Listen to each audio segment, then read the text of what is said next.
ये सब खबरें हम बुलेटिन में शामिल करेंगे, लेकिन सबसे पहले खबर चेयरमैन तहरीक इंसाफ इमरान खान की जानिब से दिए गए मरासले में गैर मुल्की साजिश से मुतालिक कोई सबूत नहीं मिला।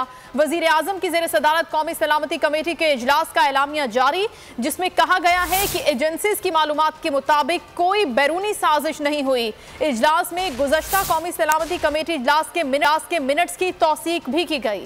धमकी दी गई है।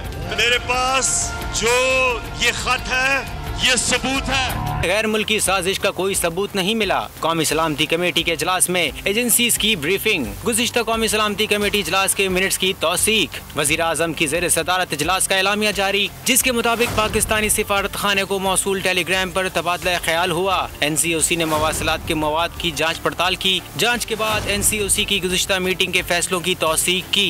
NCOC को प्रीमियर सिक्योरिटी एजेंसियों ने दोबारा मुतल्ला किया कि उन्हें किसी साजिश का कोई सबूत नहीं मिला। इजलास में chairman joint chief of staff committee general Nadeem Raza, army chief general Qamar Javed Bajwa, chief of naval staff admiral Mohammad Amjad Khan Niazi, air chief marshal Zaheer Ahmed Babar, America में पाकिस्तान के सफीर असद मजीद, सीनियर सिविल और मिलिट्री अफसरान समेत वफाकी वज़रा ने भी शिरकत की।